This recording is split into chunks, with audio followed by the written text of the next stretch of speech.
ئەو جوتیارە سەرقاڵی هەڵکەندن و چنینەوەی بەرەمی پەتاتەی ئەم ساڵێتی لە دەشتی شارە زۆر 90 تۆن پەتاتەی لە جۆری سامبا لە 52 زەوی کشتتوکاڵی چاندووە.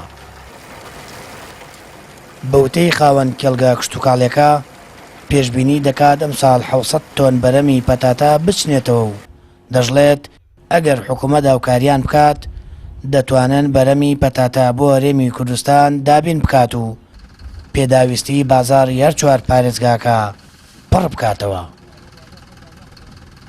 وڵی باوەڕکە حکومەت ئەگەر هاوکاریمانکا بۆ نمونە هاوکاری ئێمە بکە کە ئێمە فەلاحێکین ئەتوانین بە هەر زۆر بە ئاسانی بەرەبوومی ناوخۆ بۆ ئەم وڵاتە دابینکەین بە زیایش و هەناردەشیکە باوەڕکە ئیسا بە هەولێریش و دوهۆکیش و سلێمانیش و مەحافەزەکان ئام بەس ئێمە هەڵیکەنین بۆیان لەوە چێ سەرف نابێت لە بازارە لەبەرەوە بازار بەس ئەگەر ڕێیکی خۆرمان بۆ بکرێتەوە بڕوا بەرەو جنوب بەرەو خوارە بڕوە ڕسقمان زیاتر پارەیەکە پارەکە تۆ زیاچوو بۆ جنوب عرب بۆ ڕسقەکەمانەی بر پارەی باشترێکرد لەبەرەوە ئیمساڵ عرب نایە کزە نایە بەدەم ئیشەکەمانە و بازارمان سفرە.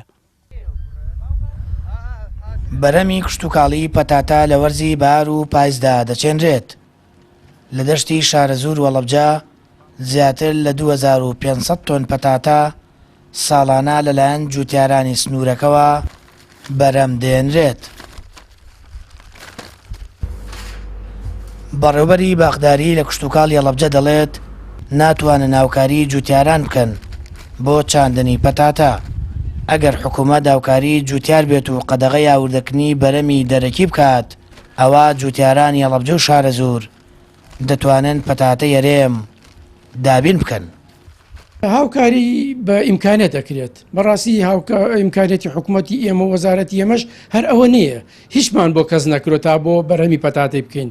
بەڕاستی سیاسەتی حکوومەتیش ئەوەیە ئەڵێ جوتیارە بێ خۆی ئەتماد کاتە سەر خۆی ئەتیمادی خۆی زیاتر ئەتوانێت یانیشتی باشتر بێنێت شتی جوانتر بەرهەم بێنێت. ئەوە چەند ساڵێک بوو کە لەو زروفانە بوو کە ئیمکانێت هەبوو کە بودجە باش بوو ئێستا کە بودجە زەعیف و لاوازە بەڕاستی ئەو پرۆژانەش ناکرێت وەساوە کە هاوکاری فەلاح بکەیت.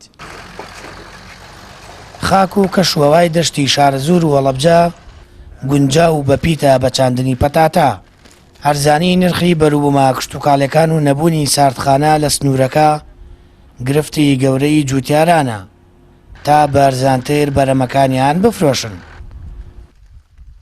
زیاتر لە 50 کرێکار لەم زەویە کشتتوکاڵێدا کار دەکەن. ئەم ساڵیش بەشێک لە جوتیارانی ناوچەکە جۆرە پەتاتەیەکیان چاندووە کە بەکار دێنرێت بۆ بەرەمێنانی جبس. سامان فەتاح کەناڵی ئاسمانی پەیام دەشتی شارە زۆر.